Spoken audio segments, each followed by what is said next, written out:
Welcome to this episode of The Fashion Algorithm. Today, we're looking past the hype, really trying to understand what people are actually doing with generative AI.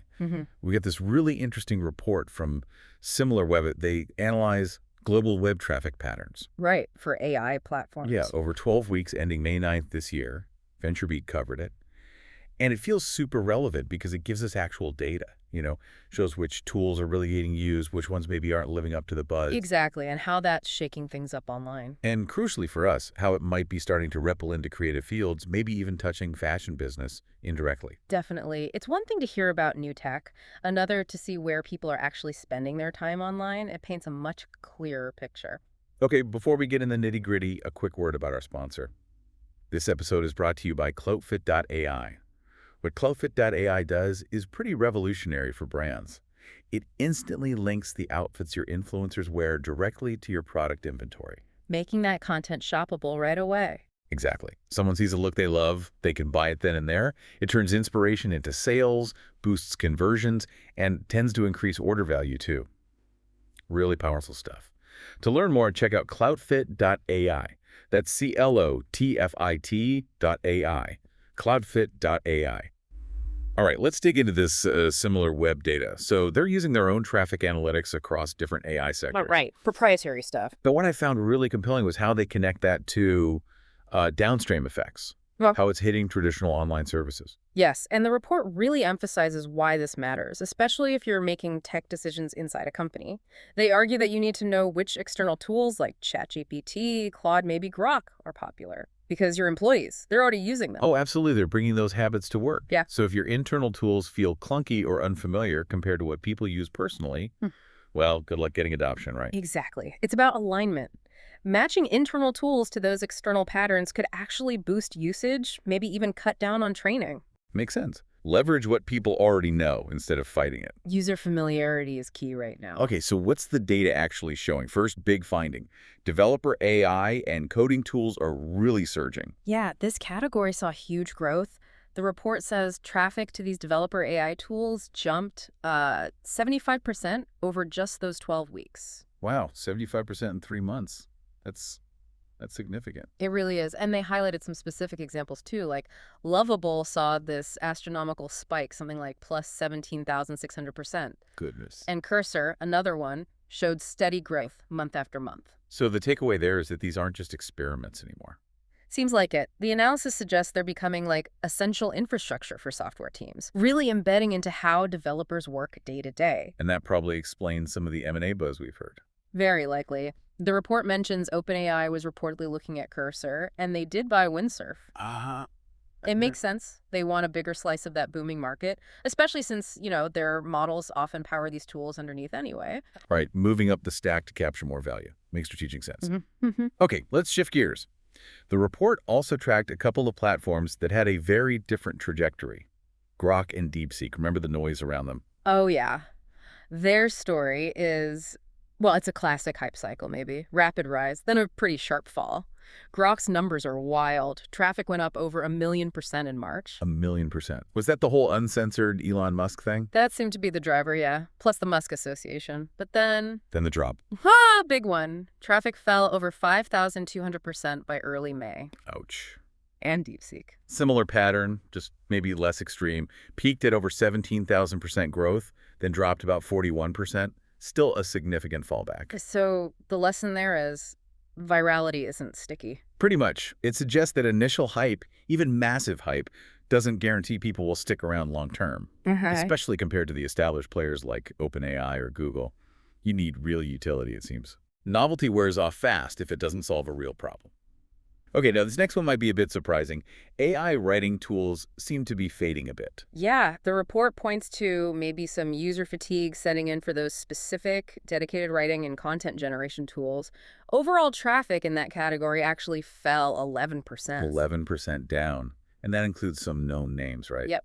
WordTune was down 35%, Jasper down 19%, Writea down 23%.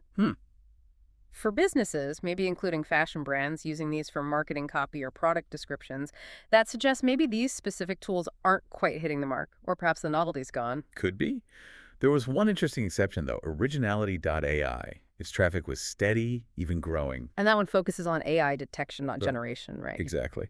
Which might indicate a growing concern or need around identifying AI content, even as the urge to use specialized generators maybe cools off. Interesting. Why the decline, though? The report floated ideas like content saturation, maybe people getting skeptical about the quality. Yeah, those are possibilities.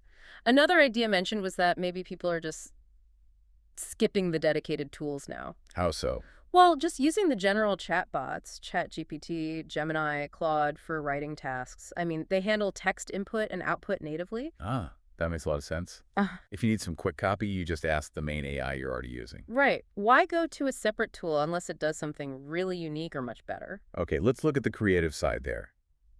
AI image generators, design tools, how are they doing? Sounds like it's a bit chaotic over there. Yeah, volatile is a good word. The report called it a mixed bag, lots of erratic patterns. Overall, the category dipped slightly, like down 6% over the 12 weeks. Only 6% overall, but you're saying that hides bigger swings. Totally. You had some platforms with these massive gains. Get surged over 1,500%. Artbreeder jumped 100%. And these are tools designers, marketers, maybe even indie creators in fashion could be experimenting with. For sure. But then you had others like Stable Diffusion or Looka seeing double-digit declines. So it's all over the place. What does that imply about that market? Well, the report suggests it's likely a very crowded space right now. Lots of tools doing similar things, so they might be competing more on novelty or maybe specific visual styles rather than fundamental must-have utility yet. Users might jump to the newest, coolest thing. So less about finding the one essential tool, more about exploring options. Yeah. Sounds like that space is still figuring itself out. Definitely seems that way. Still finding its feet. Okay, finally, the report highlights something that feels, well, pretty significant. AI starting to visibly impact older legacy online services. Yeah, this is where you see that substitution effect really starting to bite, according to the data. Traditional platforms are seeing these slow, steady declines. And the analysis links it directly to AI alternatives. That's the argument, yes. For example, freelance platforms. Like Upwork and Fiverr. Exactly. Fiverr was down 17%, Upwork down 19%. The thinking is, maybe users are now using AI for tasks they used to hire freelancers for basic design, writing snippets, maybe some coding help. And search engines, too. Yep, continuing declines for Yahoo, down 12%, and Bing, down 14%. That's a trend that's been happening for a while, but AI search is likely accelerating it. But the really stark numbers were in EdTech. Yeah, quite dramatic. Consumer edtech, like Chegg and Course Hero. The report basically described them as being in free fall.